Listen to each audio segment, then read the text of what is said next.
Good afternoon, everyone. This is North Shore Preparedness coming to you from the beautiful shores of Lake Ontario.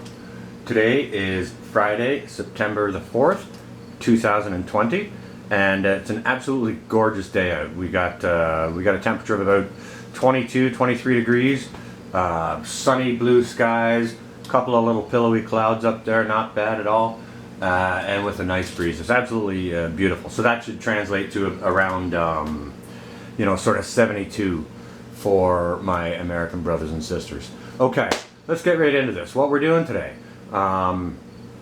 we are pressure canning beef roast. Okay, I found a nice sale. Excuse me.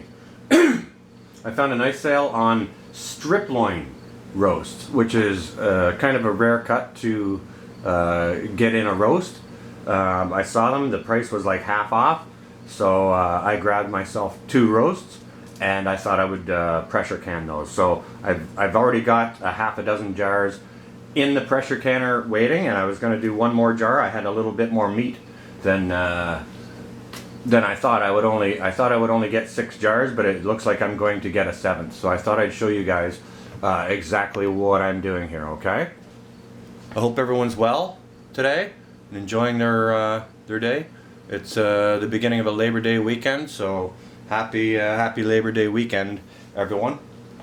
Okay, so what we're going to need for this, obviously, we're going to need our jars.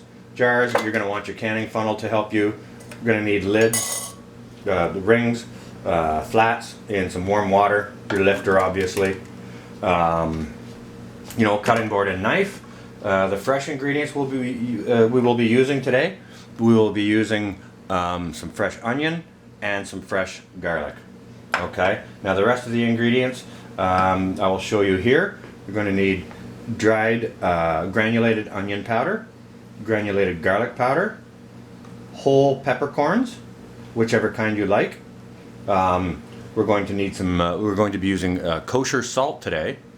Any type of non-iodized salt will do.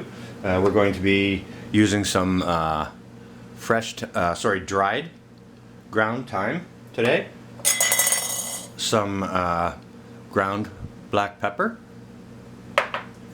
and we're also going to be using some beef bouillon concentrate. Okay, now you don't have to use any of those ingredients. You can actually just take the meat, put it inside the jar, close the jar, and put that into your canner if you want a neutral flavor. Personally, because we are canning beef roast here, I want mine to come out tasting like a braised beef roast. Okay, let me just back off on that zoom there a little bit. Oh, that's not backing off. Let me see. Okay, that looks a little bit better. Yeah, now you guys can see what I'm doing. What we're also going to need today is our emergency canning light, right? Because we all know, if you do any canning, the lights may go out, the power may go off, so always have your emergency lighting handy, okay? Alright, so let's get right into this. I'll show you how we're going to do this, or I'll show you how I do it, okay? Now, what I'm doing is I'm not telling you guys what to do. I'm showing you what I do, okay? Now, for this process, you need some onion, okay? And you don't need very much. 1 onion will do about 6 jars of this. Now, because I have a 7th jar, I have to get into another onion here. So, I'll just take a couple of slices off of here. If you want to get 6 jars out of this, cut each half of your onion into 6 slices, okay? So 2 slices of half this onion is going to be plenty for this process, okay? So we're just going to put those right into the jar. Now the jars are washed and cleaned. I did not sterilize them because they will be getting sterilized inside the pressure canner, okay? If you guys want to go ahead and sterilize them ahead of time, that's quite alright. You guys do what works for you, okay? Okay, so we have our 1/6 onion in there, and we will be also adding, I forgot, Get a little bit of skin off that clove of garlic. Okay. So we've got 1/6 of an onion in there. And we're going to put in 1 whole clove of fresh garlic. Just cut roughly into pieces. And I mean, the onion, you can cut it roughly into pieces too, okay? So I'm just gonna rough chop that. Doesn't need to be very small at all. Some people like those bits of garlic.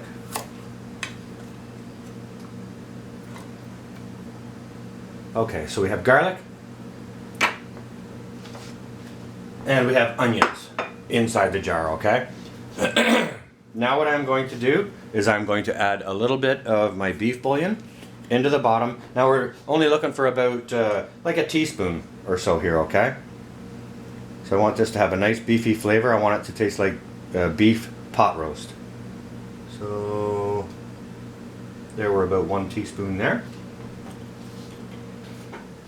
Want that to taste like beef pot roast. Now usually when I make my beef pot roast, I won't use a cut like a strip loin. I'll use something that has a little bit more fat in it, like a blade or a cross rib roast when I do my pot roasts. But this is going to come out just fine. Now what we need to do is we need to get our meat into the jar.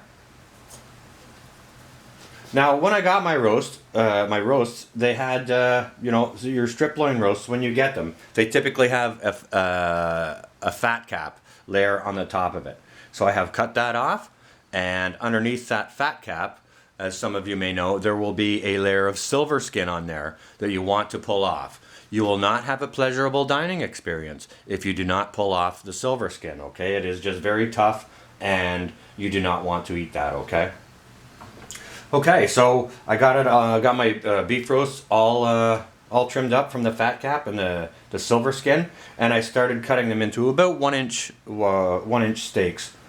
And I was thinking while I was cutting these roasts into steaks to chop up for you know, canning beef roast, I'm thinking, man, North, what are you doing? You know? You got all these beautiful steaks here, and you're chopping them up, you know? Nice beautiful steak. Right there. So, a little bit of fat on it is okay, you know? But if you have other cuts of beef or meat that you know, maybe a little bit more fatty, take that fat out, especially if it's any hard fat. You do not want a lot of fat content in your jars when you are pressure canning this, okay? Okay, so yeah, we're just going to go ahead and get right into it. We're going to chop this up, and I'm going to cut it into nice big pieces, because when it comes out of the jar, I want it to be like pieces of roast beef, okay? But to fit it into the jar, we need to cut it up, okay? So, we'll just cut that into nice chunks. And before you guys start pounding me about cross-contamination on my board, for using the vegetables and the meat on the same board, before you hammer me on that, this is all going to get it's all put in the same jar, and it's all going to get sterilized in the pressure canner, okay? Now, normally when I'm cooking, if I'm doing a vegetable or something and then a meat, I will wash out my board or change it out. I have several cutting boards around, right? Here's 2 more here. There's that nice antique bread board I was telling you about, Antique Tea. I've always got lots of cutting boards around for doing my fresh cooking. But for this canning process, you don't so much need that. So let's get this right into the jar, okay? You guys can see what I'm doing here. So we got our onions, garlic, and our beef concentrate in. Now we're just going to put this straight into the jar. And we are going to pack it down very, very tightly as we can.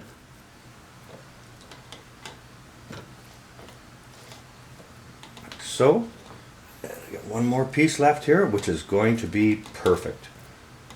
Okay, we're looking for 1 inch of headspace here. So, get it pressed down. Lots of headspace there. That's fine. Let me get rid of these. I can get rid of this board too.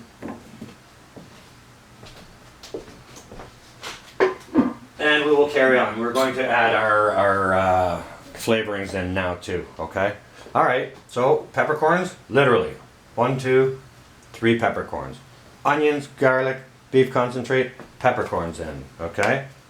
About a,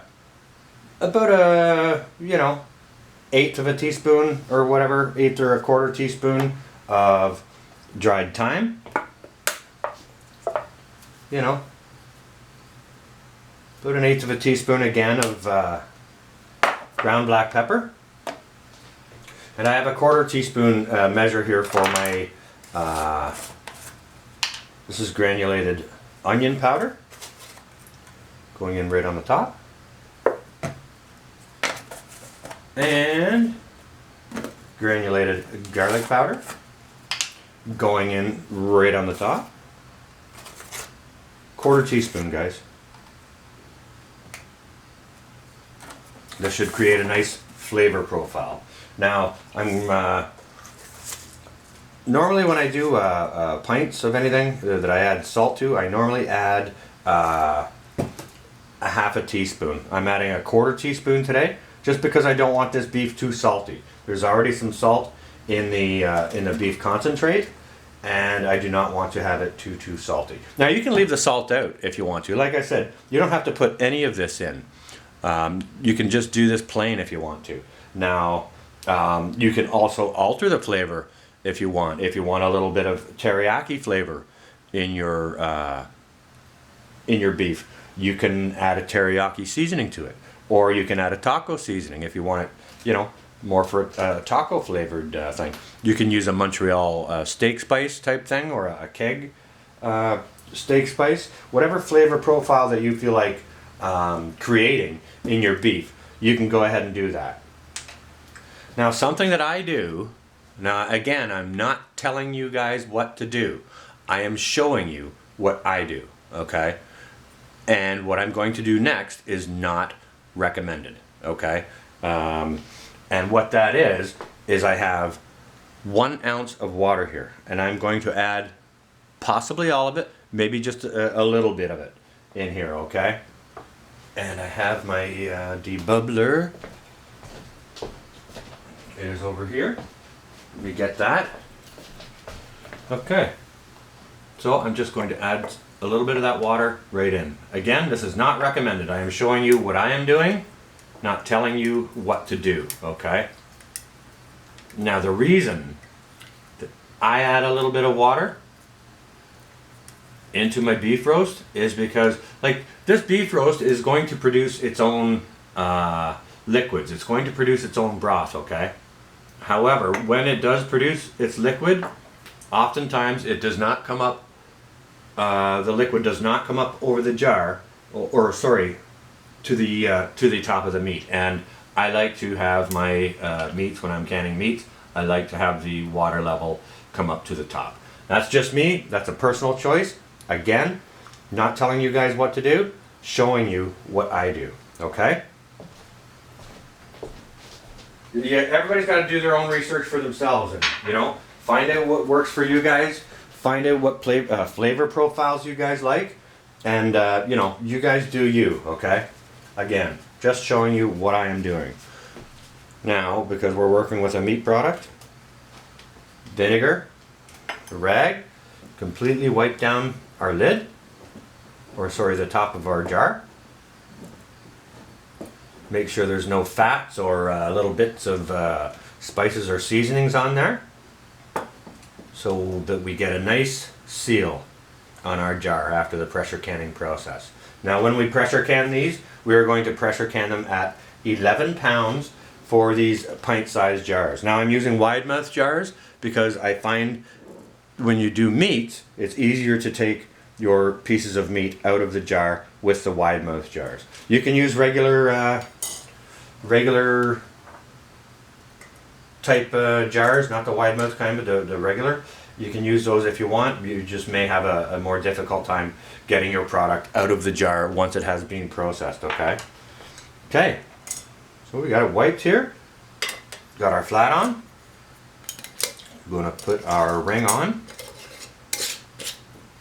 Again, just finger tight. You don't want to crank right down on that. And like I said, I've already got a half a dozen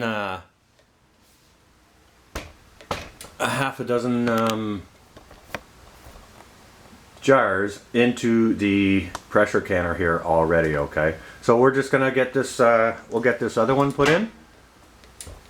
Sorry for the camera jumping around a little bit. Well, so, okay, so yeah, we'll get this 7th jar in here. And we'll get the lid on.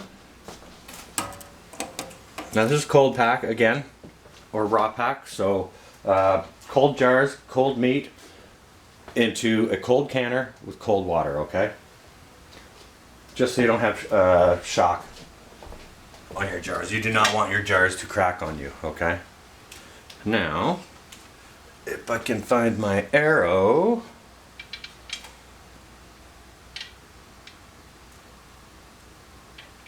We're in business.